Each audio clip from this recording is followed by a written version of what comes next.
Hello everyone, welcome back to the channel.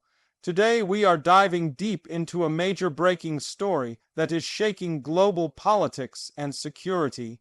NATO and the United States have just announced a full blockade on Russia, a move that experts are calling one of the most consequential decisions since the end of the Cold War. This is not just a limited sanction or a symbolic gesture. This is a sweeping, coordinated effort to choke off Russia's trade, restrict its access to global markets, and isolate it diplomatically and militarily. The implications are massive, not only for Russia, but for Europe, Asia, and the global economy. This decision comes after months of escalating tensions, military buildups, and failed attempts at negotiation. The West had been warning Russia about its continued actions in Ukraine, cyber operations, and what they describe as hybrid warfare against neighboring states. For a long time, many analysts believed that NATO would avoid direct confrontation and focus on targeted sanctions, but that calculation has now changed. The full blockade is designed to cut off Russian oil and gas exports, deny shipping access to European ports, and even restrict Russian aircraft from international airspace in NATO-controlled regions. The decision was announced late last night after an emergency summit involving all NATO member states and top U.S. officials. According to sources close to the meeting, the move was supported unanimously, signaling a rare moment of complete unity among Western powers. The White House released a statement saying that this blockade is a direct response to Russia's refusal to withdraw troops from contested territories and its continued threats to expand the conflict. The statement also emphasized that this is not a step toward war, but a step toward restoring deterrence.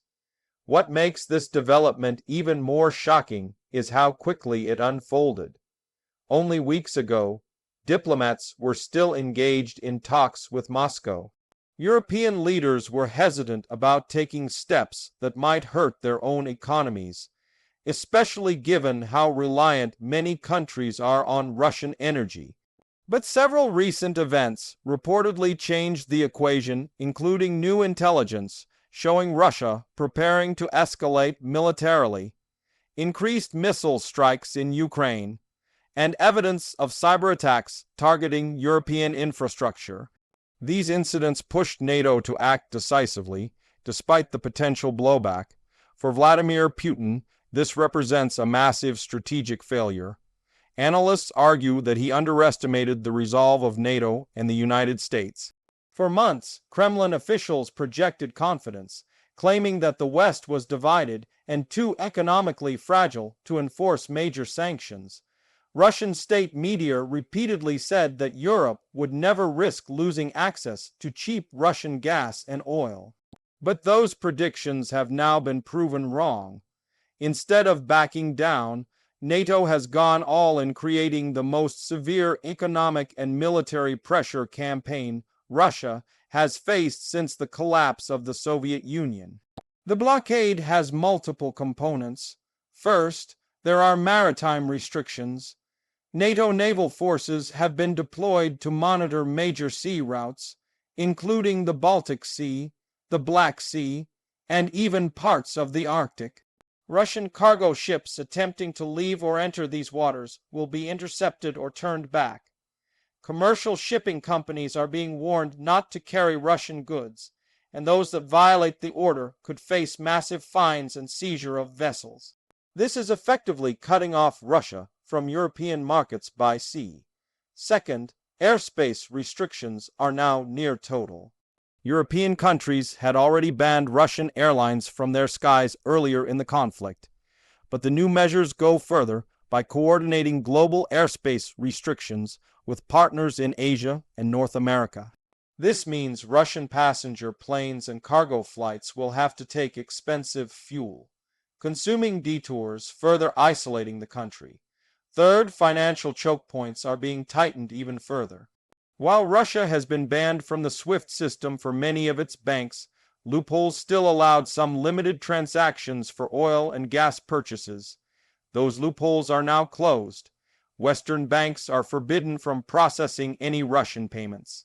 Major energy companies have been instructed to halt all imports from Russia. Insurance firms are pulling coverage for ships carrying Russian goods, effectively making it impossible for Moscow to export oil or gas by sea. The economic impact is expected to be devastating. Russia relies heavily on energy exports for its budget. With most of its oil and gas revenues cut off, the Kremlin will be forced to dip into its foreign currency reserves, which are already being frozen by Western governments. Inflation inside Russia is expected to skyrocket. The ruble is already falling, and analysts warn that the country could face one of the deepest recessions in its history. But while this is a huge blow to Russia, it is not without consequences for the West. Energy prices in Europe are already spiking. Governments are preparing for possible shortages in the coming winter months. Emergency plans are being activated to ration natural gas, subsidize electricity prices, and accelerate alternative energy projects. Some industries, particularly heavy manufacturing, could face slowdowns due to higher costs. This is why the decision to impose a full blockade was so politically risky. Leaders are betting that their economies can withstand the shock better than Russia's can. On the geopolitical level, this move could reshape alliances worldwide. China has so far maintained a cautious partnership with Russia, offering diplomatic support and buying discounted Russian energy. But if the blockade fully takes effect, Beijing will have to decide whether it is willing to risk secondary sanctions to keep trading with Moscow.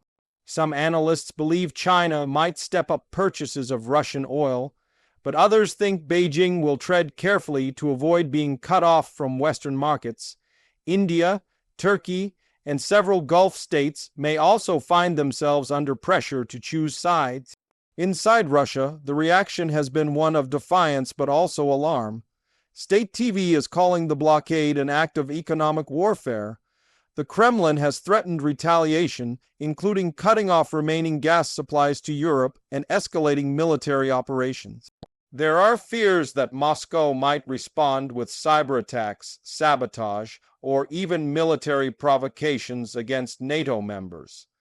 Some experts warn that this is the most dangerous moment for global security in decades because miscalculations on either side could lead to direct military confrontation. Putin's political position could also be weakened. While he has maintained tight control over Russian politics, prolonged economic hardship could trigger unrest or challenge his grip on power. Already, there are reports of panic buying in Russian cities, long lines at ATM, and a surge in citizens trying to convert rubles to foreign currencies. If the blockade lasts for months, living standards could fall sharply, creating social instability. Western leaders are preparing for a long confrontation. They are framing this blockade as part of a larger strategy to contain Russia until it changes course. There is little expectation that Moscow will surrender immediately, but the goal is to make the cost of continuing the war unbearable. Some military analysts even argue that the blockade could weaken Russia's ability to sustain operations in Ukraine by cutting off funding and access to foreign technology. This moment is likely to be remembered as a turning point. Just as the Berlin blockade defined the early Cold War, this decision could define the coming decades of geopolitics. Whether it leads to de-escalation or a broader conflict will depend on how both sides manage the next few months. Diplomacy is not entirely off the table. NATO officials have said that they are still open to negotiations if Russia withdraws from contested areas. But until that happens, the pressure will only intensify. For ordinary people around the world, this means higher prices, more uncertainty, and a new era of global division. The dream of a fully interconnected world economy is being replaced by a return to blocks and rival systems. Supply chains will be restructured, trade routes will change, and military spending will rise. We are entering what some experts are calling a new Cold War, though this one may be even more complex because of how globalized the economy has become. This story is still developing, and we will continue to follow every update closely. The next few weeks will be critical in determining whether this blockade achieves its goals or leads to unintended escalation. The world is watching, and history is being written in real time.